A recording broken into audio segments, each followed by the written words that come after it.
அந்த பூச நட்சத்திரம் ஏன் ரொம்ப ஸ்பெஷல் அப்படின்னா, அப்போ நான் சொன்னேன் இல்லைங்களா, குரு பயிற்சி வரப்போகுது, அதனால் அதை நான் ஸ்பெஷலாக சொல்கிறேன். இதுவரை குரு உச்சமாகாத குரு இங்கே வந்து உச்சமடையும் பொழுது ஆன்மீக இந்த கோவில்கள் எல்லாம் நல்ல பிரசித்தி பெறும். ஒரு நாட்டில் நடக்கக்கூடிய அந்த போர்கள்லாம் வந்து நின்றுடும், ஸ்டாப் ஆகிடும். மக்கள் படக்கூடிய கஷ்டங்கள் எல்லாம் வந்து விலகிடும். இப்போ நான் சொல்லக்கூடியது வந்து மிகப்பெரிய ரகசியம். இது நிறைய பேருக்கு தெரியாது. இப்பயும் நான் அதை சொல்லிடுறேன். இப்போ சிவன் கோவிலுக்கு போகிறோம், எல்லோரும் என்ன பண்ணுவோம், நந்திக்கு அதில் போய் ரகசியம் பேசுவோம், சொல்லுவோம். ஒரு நந்தியினுடைய பக்கத்தில் போகிறோம், அதை பார்க்கும் பொழுது நந்தியுடைய நாக்கு ஒரு நாசியில் இருக்கும்.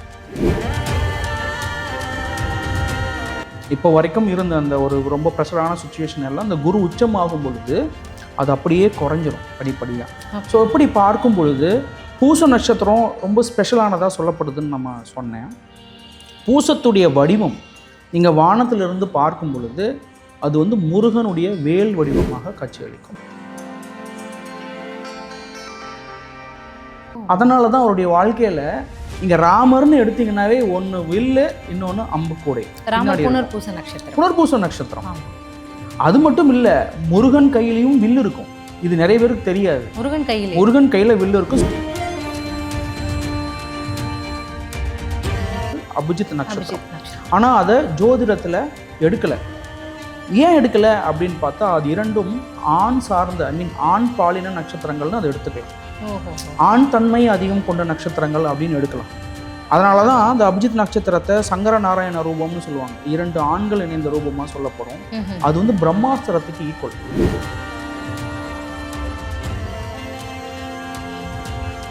சிம்பிளாக இப்போ அந்த வீடியோ பார்க்குறவங்களுக்கு சிம்பிளாக புரியும். உங்கள் நட்சத்திரத்தை எடுத்துக்கிறீங்க, முன்னாடி நட்சத்திரம் எதுன்னு பார்க்குறீங்க, பின்னாடி நட்சத்திரம் எதுன்னு பார்க்குறீங்க, அது சம்மந்தப்பட்ட தெய்வ வழிபாடு பண்ணுங்கள், வாழ்க்கையில் சூப்பராக இருக்கும். நாக வழிபாடு செய்கிறாங்க அப்படின்னா அவங்களுக்கு அவங்களுடைய வழிபாடு, அவங்க பிரார்த்தனை நிறைவேற போதுங்கிறதுக்கான ஒரு அறிகுறி அவங்க கனவுல பாம்பு வரும்.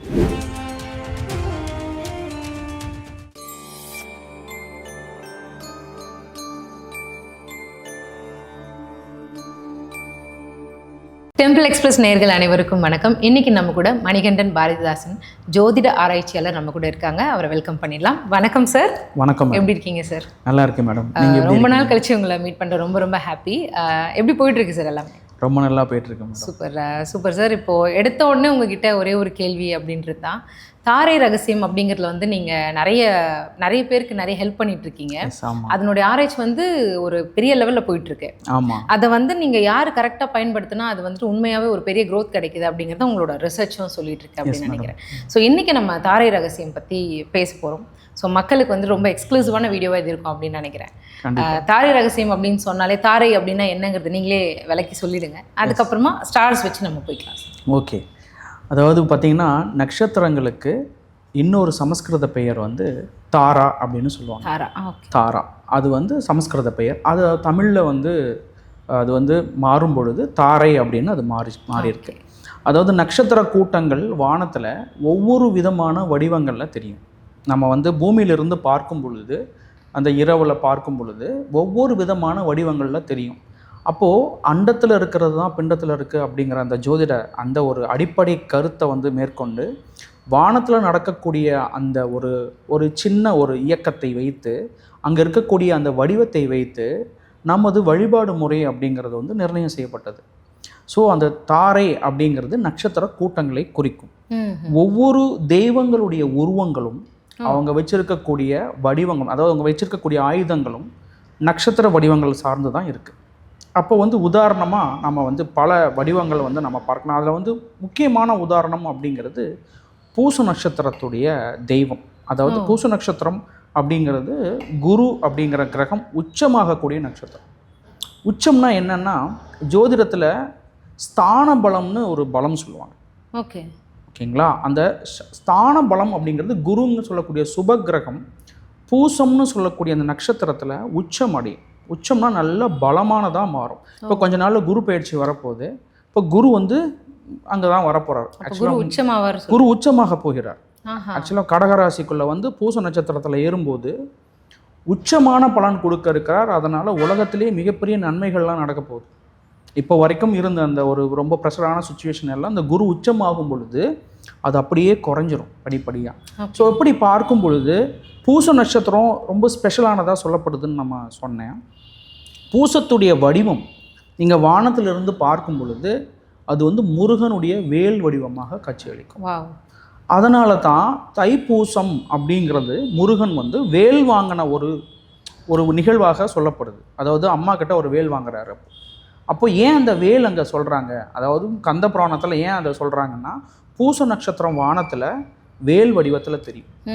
இந்த வேல்ங்கிறது என்ன அப்படின்னா, அதாவது பிரம்மாஸ்திரம்னு ஒன்று சொல்லுவாங்க. நம்மளுடைய புராணத்தில் பிரம்மாஸ்திரம்னு சொல்லுவாங்க. இந்த பிரம்மாஸ்திரம் அப்படிங்கிறது என்னென்னா, அபிஜித் நட்சத்திரம்னு ஒன்று இருக்குது. ஜோதிடத்தில் வந்து உத்திராடத்தின் 4ஆம் பாதமும் திருவோணத்தின் முதன் பாதமும் இணைந்து இருக்கக்கூடியது வந்து அபிஜித் நட்சத்திரம். ஆனால் அதை ஜோதிடத்தில் எடுக்கலை. ஏன் எடுக்கலை அப்படின்னு பார்த்தா, அது இரண்டும் ஆண் சார்ந்த ஆண் பாலின நட்சத்திரங்கள்னு அதை எடுத்துக்கலாம். ஆண் தன்மை அதிகம் கொண்ட நட்சத்திரங்கள் அப்படின்னு எடுக்கலாம். அதனால தான் அந்த அபிஜித் நட்சத்திரத்தை சங்கர நாராயண ரூபம்னு சொல்லுவாங்க. 2 ஆண்கள் இணைந்த ரூபமாக சொல்லப்படும். அது வந்து பிரம்மாஸ்திரத்துக்கு ஈக்குவல். அது பிரம்மாஸ்திரம் அப்படின்னா என்னன்னா, உயிரை எடுப்பது. ஜோதிடத்தில் உயிரை குறிக்கக்கூடிய கிரகம் வந்து குரு தான். அதனால தான் புத்திரக்காரகன், ஒரு உயிர் உருவாவதற்கு புத்திரக்காரகன் குரு முக்கியம்னு சொல்லப்படுது. பிராணக்காரகன், பிராணம் நம்மளுடைய ஆக்சிஜன், அந்த ஆக்சிஜன் சுவாசத்திற்கு முக்கியமான கிரகம் வந்து குரு. அவர் அந்த அபிஜித் நட்சத்திரம் இருக்குது பார்த்தீங்களா, உத்திராடம் 4ஆம் பாதத்தில் நீச்சம் அடைகிறார். இப்போ நான் உச்சன்னு சொன்னேன் இல்லைங்களா, நீச்சமாகிறார். நீச்சமாகிறதுனால உயிர் எடுக்கப்படுகிறது அப்படிங்கிறத புராண கதைகளில் பிரம்மாஸ்திரம் விட்டுட்டாங்கன்னா உயிர் கண்டிப்பாக போயிடும் அப்படிங்கிறத வந்து நீங்கள் பார்த்துருப்பீங்க. நிறையா சீரியலெல்லாம் பார்த்துருக்கலாம், நிறையா புத்தகங்களில் படிச்சிருக்கலாம். அதற்கு நேர் எதிரியே இருக்கக்கூடிய நட்சத்திரம் பூசம். இதனுடைய அப்படியே பிரதிபலிப்பு, இந்த பிரம்மாஸ்திரத்துடைய பிரதிபலிப்பு. அது எப்படிப்பட்டதுன்னா, இங்கே இருக்கக்கூடிய அந்த பிரம்மாஸ்திரத்துக்கு ஈக்குவலான ஒரு வடிவமானது வேல். ஆனால் அங்கே குரு உச்சம் அடைகிறார். அதனால தான் கந்த புராணத்தில் முருகன் வந்து சூரபத்மனை கொல்லலை, தன் வேலை கொண்டு வேறொரு உயிர்களாக மாற்றினார் அப்படின்னு சொல்லப்படுது. அப்போ குரு உச்சத்தன்மை, குரு உச்சமாக இருக்கக்கூடியதுங்கிற பூச நட்சத்திரம். இதை வந்து கருத்தில் கொண்டு தான் அந்த பூச நட்சத்திரம் சம்பந்தப்பட்ட வடிவமாக இருக்கிற வேல் வந்து ரொம்ப பிரசித்தி பெற்ற வடிவமாக தமிழ்நாட்டில் இருக்குது. கண்டிப்பாக மலேசியாவில் போனீங்கன்னா அந்த 10 மலைன்னு சொல்லுவாங்க முருகனுடைய, அங்கே ஒரிஜினலாக வேல் வச்சு தான் கும்பிடுவாங்க. எத்தனை பேர் அது பண்ணுவாங்கன்னு தெரியல. அங்கே வந்து குகைக்கு நடுவில் ஒரு வேல் இருக்கு. அந்த வேல் வந்து நேராக பார்த்தீங்க அப்படின்னா தமிழ்நாட்டை பார்த்துருக்க மாதிரி அந்த குகையானது இருக்கும். ஸோ அது வேல் வடிவம் அப்படிங்கிறது அங்கே பூச நட்சத்திர வழிபாடு. அதனால தான் அந்த நாடு வந்து நல்ல செல்வ செழிப்பாக இருக்குது. ஏன்னா பூசங்கிறது குரு உச்சம். இங்கேயுமே எல்லாருமே அதை பண்ணிட்டு தானே சார் பண்ணுறாங்க. ஆனால் அங்கே வந்து வேல் மட்டுமே வழிபாடு நடக்குது. வேலுக்கு இப்போதான் நம்மளுடைய நாட்டில் வேல் வழிபாடுங்கிறது ரொம்ப ஸ்பெஷலாக வந்துகிட்டு இருக்கு. இதுக்கு முன்னாடி எல்லாம் பெருசா யாரும் பண்றது இல்லை. முருகனும் வேலும் ஒண்ணுதான் அப்படிங்கிறது. ஆமா, முருகனும் வேலும் ஒண்ணுதான். அது சக்தி வேலுங்கிறதுனால இப்போ ஏன் அதை பத்தி பேசுறோம்னா, பூச நட்சத்திரத்துடைய இந்த மாதிரி ஒவ்வொரு நட்சத்திரத்திற்கும் ஒரு ஸ்பெஷாலிட்டி இருக்கு. ஓகே, அந்த பூச நட்சத்திரம் ஏன் ரொம்ப ஸ்பெஷல் அப்படின்னா, இப்போ நான் சொன்னேன் இல்லைங்களா, குரு பயிற்சி வரப்போகுது, அதனால அதை நான் ஸ்பெஷலாக சொல்கிறேன். இதுவரை குரு உச்சமாகாத குரு இங்கே வந்து உச்சம் அடையும் பொழுது ஆன்மீக அந்த கோவில்கள் எல்லாம் நல்ல பிரசித்தி பெறும். ஒரு நாட்டில் நடக்கக்கூடிய அந்த போர்கள்லாம் வந்து நின்றுடும், ஸ்டாப் ஆகிடும். மக்கள் படக்கூடிய கஷ்டங்கள் எல்லாம் வந்து விலகிடும். அது குரு பூச நட்சத்திரத்தில் என்ட்ராகும் போது, ஜூன் 2ஆம் தேதி குரு பயிற்சியாக இருந்தாலும் அவர் பூசத்தில் என்ட்ராகிறது அப்படிங்கும்போது ஆகஸ்ட் மாதம் எண்டுக்கு வந்துடுது. அதன் பிறகு முழுமையான சுப பலன்கள் உலகம் முழுக்கவே நடக்க போகுது. இது வந்து பூச நட்சத்திரத்துடைய ஸ்பெஷல். இந்த மாதிரி ஒவ்வொரு நட்சத்திரத்தும் தன்னுடைய வடிவம் அது வந்து கோவில்களில் நிறுவி நீங்கள் வானத்தை பார்த்து அங்கே இருக்கக்கூடிய பிரபஞ்ச வழிபாடை நீங்கள் கோவிலுக்குள்ளேயே செய்யலாம். ஓகே, இப்போ பூச நட்சத்திரத்தை பற்றி நீங்கள் பேசுகிறதுனால இந்த கேள்வி, அப்போ கடகராசியில் இருக்கிற பூச நட்சத்திரக்காரர்கள் மட்டுமே வந்துட்டு இந்த வேல் வழிபாடு இல்லை வேலை பயன்படுத்துறது, வேல் சின்னதாக வாங்கி வைக்கிறது, இல்லை வேலோட புகைப்படத்தை வாட்ஸ்அப் ஸ்டேட்டஸை வைக்கிறது, அந்த மாதிரியான எந்தெந்த விஷயங்கள் பண்ணாலுமே அவங்களுக்கு பலன் தருமா? ஆமாம், அதாவது இந்த வேல் வடிவம் அப்படிங்கிறது சில நட்சத்திரங்களுக்கு சம்பத்து தாரையாக வரும். ஓகே, சம்பத்து அப்படின்னா எல்லாருமே வந்து பணம் கொடுக்குற நட்சத்திரம்னு நினச்சிக்கிறாங்க. ஆனால் சம்பத்து என்பது ஒருவருக்கு புகழையும் கீர்த்தியையும் அவருக்கு வந்து பார்த்தீங்கன்னா ஒரு உயரிய அந்தஸ்தையும் கொடுக்கக்கூடியதான அந்த நட்சத்திரம் அந்த இருக்குது. ஒவ்வொருத்தருடைய நட்சத்திரத்துக்கும் இரண்டாவது நட்சத்திரம். ஆமாம், சம்பத்து, அதாவது இரண்டாவது நட்சத்திரம். அப்படி பார்க்கும் பொழுது புனர்பூச நட்சத்திரத்துக்கு 2வது நட்சத்திரமா பூசம் வரும். ஓகே. இதுக்கு ஒரு புராண உதாரணமாக நம்ம எடுத்தோம் அப்படின்னா, பூச நட்சத்திரத்தின் இன்னொரு வடிவம் அம்புக்கூடைன்னு சொல்லுவாங்க. முதுகுல அம்பு வச்சிருப்பாங்க, பார்த்துருக்கீங்களா? ஆமா, அது மொத்தமா ஒரு கூடையில இருக்கு. அந்த கூடையில அம்புலாம் நிறைய நிப்பாட்டி வச்சிருப்பாங்க. இது யார்கிட்ட இருக்குன்னா ராமர்கிட்ட நீங்க பார்க்கலாம். ஆமா, இங்க ராமர்னு பார்த்தா அம்பு கூடை இல்லாம நீங்க பார்க்க முடியாது. பின்னாடி அம்பு கூடையோட இருப்பாரு. அவருக்கு சம்பத்து தாரை அது. அதனாலதான் அவருடைய வாழ்க்கையில நீங்க ராமர்னு எடுத்தீங்கன்னாவே ஒன்னு வில்லு, இன்னொன்னு அம்பு கூடை. புனர்பூச நட்சத்திரம். அது மட்டும் இல்ல, முருகன் கையிலையும் வில்லு இருக்கும். இது நிறைய பேருக்கு தெரியாது. முருகன் கையில வில்லு இருக்கும். சுவாமிமலை முருகன் கையில வில்லு இருக்கும். சுவாமிமலை முருகனுடைய வாகனமே யானை தான். அப்போ இல்ல, அவரோட ஒரிஜினல் வாகனம் வந்து யானை தான்.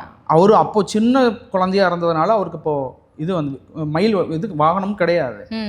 அது மட்டும் இல்லாம அவர் கையில அப்போ அதுல வில்லும் அம்பும் இருந்ததாக சொல்லப்படுது. எந்த ஒரு சிலைகள்லையுமே அது அது வந்து சொல்லப்படலை. நம்ம எல்லாமே வேல் மட்டுமே பண்றோம். பட் அது மட்டும் இல்லாம முருகன் அமர்ந்திருக்கக்கூடிய அந்த ஒரு மயில் பார்த்தீங்க அப்படின்னா பின்னாடி தோகை விரித்து இருக்கிறத நீங்க பார்த்துருப்பீங்க. ஆமா, அந்த தோகை விரித்த மயில் எல்லாமே வேல் வடிவமாகவே தெரியும், நீங்க பார்க்கலாம். ஆமா, அதுவும் அந்த ஷேப்ல தான் அது எல்லாமே வேல் வடிவ ஷேப்லயே இருக்கும். அது வந்து அம்பு கூடையாக நம்ம கருதலாம். ஒரு அம்புகள் எல்லாம் நிப்பாட்டு வச்ச அம்புகள் மாதிரி தெரியும் அவருக்கு பின்னாடி. ஸோ அது பூச நட்சத்திரத்துக்கு சிறப்பானது.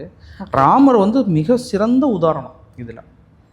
ஸோ அதனால் இந்த பூச நட்சத்திரம் அப்படிங்கிறது யாருக்கெல்லாம் சுபத்தாரையாக வருது, சம்பத்து தாரையாக வருது அப்படின்னு பார்த்தா புனர்பூசம், விசாகம், பூரட்டாதி.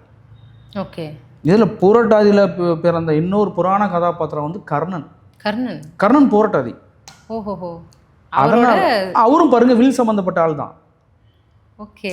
ஸோ இது எல்லாமே கனெக்டடு. அவர் வந்து வில் இல்லாமல் அவர் வில் வித்தை கற்றுக்கிட்டு அர்ஜுனனுக்கு ஈக்குவலான போர் செய்தவர் அப்படின்னு சொல்லப்படுது. அவருக்கும் அந்த அம்புக்கூடை அப்படிங்கிறது ஸ்பெஷலாக வரும். ஓகே. இப்போ நீங்கள் சொல்கிற அந்த 3 நட்சத்திரங்கள் வந்து இப்போ நீங்கள் பூசம் சொல்லிட்டீங்க. அடுத்தது என்ன ஸ்டாருக்கு வந்துட்டு இது செட் ஆகும் சார்? இந்த பூசம் பற்றி இந்த வேல் சொல்கிறேன். வேல் சொல்கிறீங்களா? வேல் வடிவம் பொறுத்தவரை வந்து பார்த்திங்கன்னா ஆயில்ய நட்சத்திரம் அப்படின்னு ஒரு நட்சத்திரம் இருக்குது. ஆயில்ய நட்சத்திரம், கேட்டை நட்சத்திரம், ரேவதி நட்சத்திரம், இவங்க எல்லாத்துக்குமே வேல் வடிவம் சிறப்பானதாக இருக்கும். ஓகே. ஏன்னா பரமமித்ரா தாரைன்னு ஒரு தாரை இருக்குது. அதாவது மொத்தமாக 9 தாரை இருக்குங்க மேடம். அதில் ரொம்ப ஸ்பெஷல் தாரைகள் அப்படின்னு பார்த்தா 3 தாரைகள் வரும். அது வந்து முதல் தாரை அப்படிங்கிறது சம்பத்து தாரை. அதாவது என்னன்னா ஒருவருடைய நட்சத்திரத்துக்கு அடுத்த நட்சத்திரம், 2வது நட்சத்திரம். அவர் நட்சத்திரம் 1ன்னு வச்சுக்கிட்டு அதுக்கு அடுத்த நட்சத்திரத்தை 2ன்னு வைக்கணும். ஓகே. இப்போ அப்படி பார்க்கும் பொழுது பூச நட்சத்திரத்தின் அடுத்த நட்சத்திரம் அப்படின்னா அது ஆயில்யம். இப்போ ஆயில்யம் அப்படிங்கும்போது அது வந்து பாம்பின் வடிவத்தை குறிக்கும், நாக வடிவம் கொண்டது அப்படிங்கிறத சொல்லுவாங்க. அதுவே ஆயில்ய நட்சத்திரத்தின் பின்புறம் இருக்கிற நட்சத்திரம் பின்னாடின்னா பின்னாடி 27வது நட்சத்திரம்னு எடுத்துக்கலாம்னு வச்சுக்கோங்களேன். இப்போ ஒரு நட்சத்திரத்துக்கு முன்பின் நட்சத்திரம் அப்படி எடுத்துக்கோங்க. இப்போ பூசம் இருக்கு, பூசத்துக்கு அடுத்தது ஆயில்யம், பூசத்திற்கு பின்புறம் இருக்கிற நட்சத்திரம் என்னன்னா புனர்பூசம். ஸோ இது ரெண்டுமே பூசத்துக்கு நன்மை தரக்கூடியவை.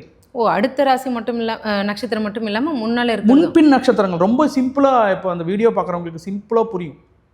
உங்கள் நட்சத்திரத்தை எடுத்துக்கிறீங்க, முன்னாடி நட்சத்திரம் எதுன்னு பார்க்குறீங்க, பின்னாடி நட்சத்திரம் எதுன்னு பார்க்குறீங்க, அது சம்மந்தப்பட்ட தெய்வ வழிபாடு பண்ணுங்கள், வாழ்க்கையில் சூப்பராக இருக்கலாம். ஓகே. ரொம்ப சிம்பிள் இது வந்து எல்லா நட்சத்திரக்காரங்களுக்குமே இருக்கிறது. இப்போ வந்து பூசத்தை பற்றி பேசணும். பூசம் அப்படின்னா பூசத்துடைய இன்னொரு வடிவமாக சொல்லப்படுவது எதுன்னா பாம்பு புற்று. பாம்பு புற்று வழிபாடு இருக்கு இல்லைங்களா? ஆமாம், அது இன்னொரு வடிவம். மொத்தமாக ஒரு நட்சத்திரத்துக்கு மினிமம் 3 வடிவம் இருக்குது. அதில் பூச நட்சத்திரத்துக்கு வேல் பார்த்தோம், அம்பு கூடை பார்த்தோம், அடுத்தது வந்து பாம்பு புற்று பார்க்குறோம். ஒரு புற்று இல்லாமல் பல புற்றுகள் இப்படி இருக்கிறத நம்ம பார்க்கும் பொழுது அதில் தான் பாம்பு இருக்கும். பாம்புங்கிறது ஆயில்ய நட்சத்திரம். ரெண்டும் ஒன்றுக்கொன்று சம்மந்தப்பட்டு இயற்கையாகவே அதனுடைய இந்த சேர்க்கையானது இருக்கிறது. அதனால் பூச நட்சத்திரக்காரங்க பாம்பு வழிபாடு செய்கிறாங்கன்னு வச்சுக்கோங்க, நாக வழிபாடு செய்கிறாங்க அப்படின்னா அவங்களுக்கு அவங்களுடைய வழிபாடு, அவங்க பிரார்த்தனை நிறைவேற போதுங்கிறதுக்கான ஒரு அறிகுறி அவங்க கனவுல பாம்பு வரும், அல்லது அவங்க அந்த பாம்பை கனவுல பார்ப்பாங்க. கன்ஃபார்மாக நடக்கும். இந்த வீடியோ பார்க்குறவங்க கமெண்ட்ஸ்லேயே போடுவாங்க, கண்டிப்பாக நான் பார்த்தேன். எப்படிப்பட்ட வழிபாடு செய்யணும்? நாக வழிபாடு செய்யணும். எப்படி கோயில்களுக்கு போகிறது, நாகம் சம்மந்தப்பட்ட கோவில்களுக்கு போகிறது. நான் இதெல்லாம் என்ன சொல்கிறேன் அப்படின்னா, நாம் அதை வந்து பார்த்துக்கிட்டே இருக்கணும். எதுவும் பண்ணாமல் ஜஸ்ட் பார்த்தா மட்டும் போதும். ஜஸ்ட் பார்த்து தியானிக்கணுங்கிறது தான் அதற்கான ஒரு கான்செப்ட். தியானம் செய்யணும். அதாவது நமக்கு நன்மை நடக்கணுங்கிறத காட்டிலும் கண்ணை மூடினா உங்களுக்கு அந்த உருவம் தெரியணும். அந்த நம்ம கண்ணை மூடினா நம்மளுடைய கண் மூடின பிறகு இருட்டு தெரியுது இல்லைங்களா, அது வந்து பார்த்தீங்கன்னா பிரபஞ்ச வெளின்னு கருதிட்டு அதில் இந்த நட்சத்திர வடிவம் அப்படியே மேலே வரணும். அந்த அளவுக்கு நம்ம அதை பார்த்து அந்த அளவுக்கு பண்ணணும். இது போல வாகனங்களாக அல்லது அவங்க கூடவே இருக்கிற ஒரு ஒரு ஒரு உயிரினமாக இப்படி நம்மளுடைய முன்னோர்கள் என்ன பண்ணுறாங்க, நம்முடைய இந்து மத கடவுள்கள் அனைவரிடமும் இதை வந்து கொடுத்து வச்சுருக்காங்க. ஒரு சிம்பிள்ஸையும் ஒவ்வொரு சிம்பிள்ஸையும் கொடுத்து வச்சுருக்காங்க. இப்போ சிவபெருமானை பார்த்தா அவங்கவுங்களுக்கு சம்மந்தம் இல்லாத இது யாருமே சம்மந்தம் இல்லாமல் இல்லவே இல்லை. எல்லாமே ஒரு விதத்தில் சம்மந்தப்பட்டு தான் இருக்குது. ஓகே. சிவபெருமானுடைய இது வந்து பார்த்தீங்கன்னா வாகனம் வந்து நந்தி பார்த்துருப்போம். நந்தி எப்படிப்பட்ட நட்சத்திரம் அப்படின்னா அது பூர நட்சத்திர வடிவம். பூரம் அமர்ந்திருக்கக்கூடிய விலங்கு வந்து பூரத்தில் வருங்க. எனி டைப் ஆஃப் விலங்கு. பட் அது வந்து புல் தான் வந்து சொல்கிறாங்க, அதாவது காளை மாடு. இப்போ வந்து சிவபெருமானுக்கும் நந்திக்கும் மிகப்பெரிய சம்பந்தம் இருக்கிறத நம்ம பார்க்குறோம். எப்படிப்பட்ட சம்பந்தம் அப்படின்னா, இப்போ நான் சொல்லக்கூடியது வந்து மிகப்பெரிய ரகசியம். இது நிறைய பேருக்கு தெரியாது. இப்பயும் நான் அதை சொல்லிடுறேன். இப்போ சிவன் கோவிலுக்கு போகிறோம், எல்லோரும் என்ன பண்ணுவோம், நந்திக்கு அதில் போய் ரகசியம் சொல்லுவோம். எல்லாருமே பண்ணுறதை நீங்கள் பார்த்துருப்பீங்க. அந்த ஒரு நிகழ்வு எப்படிப்பட்டதாக இருந்தது அப்படின்னு நிறைய பேருக்கு தெரியாது. ஒரு நந்தியினுடைய பக்கத்தில் போகிறோம், அதை பார்க்கும் பொழுது நந்தியுடைய நாக்கு ஒரு நாசியில் இருக்கும். நீங்கள் எத்தனை பேர் பார்த்துருக்கீங்கன்னு தெரியல. நாக்கு வந்து ஒரு நாசியில் இருக்கும். அது எந்த நாசியில் அந்த நாக்கு நுனி இருக்கோ அந்த நாசியில் உங்களுடைய மூச்சுக்காற்று வரும் பொழுது இந்த கோவிலுக்கு நீங்கள் போகணுன்னு அந்த நந்தி ரகசியமாக நம்மளுக்கு சொல்லுது. நந்தி ரகசியம் சீரியஸாக எல்லா நந்தியும் ஒரே மூக்கில் இருக்கக்கூடிய துளையை வந்து பார்த்துட்டு இருக்காரு. அப்படிங்களா? கண்டிப்பாக எல்லா நந்தியும் நீங்கள் பாருங்க. லெஃப்ட் ஒரு பக்கம் ரைட் ஒரு பக்கம் மாறிக்கிட்டே இருக்கும். அப்போ நமக்கு எந்த சைடு வந்து அப்போ நாசில வந்து பிரெத் போயிட்டு இருக்கோ அந்த டைம்க்கு அந்த கோயில் போகும். ஆமா. ஆனா மாறிட்டே இருக்கும் இல்லைங்களா? மாறிக்கிட்டே இருக்கும். லெஃப்ட் ரைட் மாறிக்கிட்டே இருக்கும். அது நாடின்னு சொல்லுவாங்க இல்லைங்களா? அதாவது பாத்தீங்கன்னா இடகலை பிங்கலைன்னு சொல்லுவாங்க. இடகலையில சில நந்தியுடைய நாக்கு எந்த பக்கம், அதாவது அப்படிப்பட்ட மூச்சு வரும் பொழுது நீங்க சிவபெருமான், அதாவது இப்போ என்ன சொல்ல வரேன்னா சிவபெருமானை எப்படி வழிபடணும்னு அவருடைய சாதகத்தார நம்மளுக்கு சொல்லுது. நாம போய் காதுல வந்து பேசிட்டு போயிடுறோம். நாம எல்லாருமே அதை நோட் பண்றது இல்லை. ஓகே. இது வந்து மிகப்பெரிய ரகசியம். ஓகே. இப்போ நீங்கள் சொல்கிறீங்க, இப்போ லெஃப்ட் சைடில் வந்து ஒரு கோயிலில் பார்க்குறாங்க, நம்மளுக்கு இப்போ வலது பக்கம் வந்துட்டு இருக்கு மூச்சு, கொஞ்சம் வெயிட் பண்ணணும். நம்ம 2 மணி நேரம் கழிச்சு மூச்சு மாறிடும். கோவிலில் ஏன் பிராண பிரதிஷ்டைன்னு பண்ணுறாங்க? பிராணன்னா என்னது? உயிர். பிராணன்னா ஆக்சிஜனும் எடுத்துக்கலாம், உயிர்னு எடுத்துக்கலாம், ஆக்சிஜனும் எடுத்துக்கலாம். பிராணவாயுன்னு பேர் அது. இன்னொரு பிராண பிரதிஷ்டை உயிர் கொடுக்குறாங்க. அங்கே வந்து என்னன்னா மூச்சுக்காற்று சம்மந்தப்பட்டது கோவில்கள். அதனால தான் சிதம்பரம் நடராஜர் கோவிலில் மூச்சுக்காற்று சம்மந்தப்பட்டு தான் அந்த ஒரு பொன்னிற கூடை, அந்த பொன்னிற கூரை வேந்திருப்பாங்க. அது மனிதனுடைய மூச்சுக்காற்று சம்மந்தப்பட்டது தான். ஸோ இதை நான் எதுக்கு சொல்கிறேன்னா, சிவபெருமானுடைய சாதகத்தாரையாக வருவது நந்தி. ஓகே. அவர் நந்தியை பார்த்துக்கிட்டு தான் இருக்கிறார். அந்த நந்தி ஒரு விஷயத்த நம்மளுக்கு சொல்லுது. என்ன சொல்லுதுன்னா, இப்படி நீங்கள் போய் கும்பிடணும். அப்போ இதுவரை எல்லாரும் என்ன பண்ணியிருப்போம், நந்தி காதில் போய் சொல்லியிருப்போம். இனிமேல் என்ன பண்ணணும், நந்தியுடைய நாசி எந்த நாசியில் நாக்கின் நுனி இருக்கோ அந்த நாசி சேர்த்து அதுக்கு ஏற்றது போல் தம்முடைய வழிபாடை நாம் மேற்கொண்டோம்னா முக்கியமாக பூர நட்சத்திர நபர்கள் பண்ணலாம். பூர நட்சத்திர நபர்கள், ஏன்னா நந்தி தான் அவங்களுடைய ரூபமே. பூர நட்சத்திர நபர்கள் பண்ணலாம், மகம் நட்சத்திர நபர்கள் பண்ணலாம், அதே மாதிரி அஸ்வினி நட்சத்திர நபர்கள் பண்ணலாம், மூல நட்சத்திர நபர்கள் பண்ணலாம். சூப்பர். ஸோ இது வந்து மிகப்பெரிய ரகசியம். இது வந்து ஏன் இது இப்படி இருக்குது, ஏன் அந்த நந்தி நாக்கு நீட்டிட்டு இருக்குன்னு எத்தனை பேருக்கு தெரியும்? ஆமாம். இப்போ நீங்கள் சொன்ன உடனே தான் அது யோசிக்க தோணும், அது நாசியில் இருக்குது அப்படின்ட்டு. நாசியில் தான் இருக்குது. இப்போ மூச்சு மாறி இப்போ நீங்கள் அதுக்கேற்ற மாதிரியே கரெக்டாக போயிட்டோம் அப்படின்னா அதுக்கப்புறம் என்ன பண்ணலாம்? நீங்கள் ஒரு மண்டலம் போனால் உங்களுடைய உடல், முதல்ல சிவபெருமானுடைய வழிபாடு பொறுத்த வரைக்கும் உடல் நலம் நல்லா பலமாக இருக்கும். இல்லை அதுதான் இப்போ கேட்க வரேன். இப்போது பர்டிகுலராக லெஃப்ட் சைடில் ஒரு நாசி வந்துட்டு அந்த கோயிலில் நந்தி இருக்குது, நமக்கும் லெஃப்ட் சைடில் பிரெத்து கரெக்டாக இருக்கும் பொழுது அந்த கோயிலில் என்ட்ராகி ஃபுல்லாக இருந்து அதுக்கப்புறம் என்ன பண்ணணும் அப்படின்னு நாம் அங்கே போய் ஒன்றும் வேணாங்க, நீங்கள் போய் சாமியை பார்த்தாவே போதும். ஓ ஓகே. சாமியை பார்த்தாவே போதும். அதுதான் அந்த நந்தி சொல்லுது. நீங்கள் போய் பார்க்கறதுக்குரிய உங்களுடைய உடல் அமைப்பு கரெக்டாக இருக்கா. உடல் அமைப்புங்கிறது மூச்சு தான் உடலை இயக்குது. மூச்சு இல்லாமல் எதுவுமே இயங்குறது இல்லை இல்லையா. பிராணம் தானே எல்லாத்துக்குமே. அதை வந்து சொல்லுது. அது எந்த மந்திரமும் சொல்ல தேவையில்லை. எந்த ஒரு மந்திரங்களே வந்து மூச்சு மாறுறதுக்கு தாங்க. மூச்சு மாறுறதுக்கு தான் மந்திரங்கள். நீங்கள் விடாமல் ஒரு மந்திரத்தை சொல்லும்போது மூச்சு மாறிடும். நீங்கள் நமச்சிவாய மந்திரத்தையே இப்போ உதாரணமாக வந்து பார்த்தீங்கன்னா இடகலை வந்துட்டு இருக்குது. இடகலையில் தான் அந்த நந்தியும் இருக்குது, நந்தியுடைய நாசியும் இருக்குது. நம்மளுக்கு வந்து பார்த்தீங்க அப்படின்னா வந்து வலது பக்கம் மூச்சு வந்துக்கிட்டு இருக்குன்னு வச்சுக்க, பிங்களை வந்துக்கிட்டு இருக்கு. நமச்சிவாய மந்திரத்தை நம்ம விடாமல் சொல்லும் பொழுது மூச்சு மாறிடும். ஓகே, வெயிட் பண்ண வேண்டாம். இதை சொல்லிகிட்டே இருந்து மாறணும்னா டக்குன்னு நீங்கள் உள்ளே போயிடலாம். சூப்பர். இது வந்து ஒரு டைம்னா இல்லை. ஆலயம் தொழுதல் சாலமும் நன்று. கண்டிப்பாக அடிக்கடி பண்ணணும். ஸோ அதுதான் நன்மை. சம்பத்து தாரை அல்லது சாதகத்தாரை, இது ரெண்டுமே எல்லோரும் என்ன சொல்கிறாங்க அப்படின்னா பொருளாதாரம், அதாவது பண ரீதியான முன்னேற்றத்திற்குன்னு நினச்சிட்டு இருக்காங்க.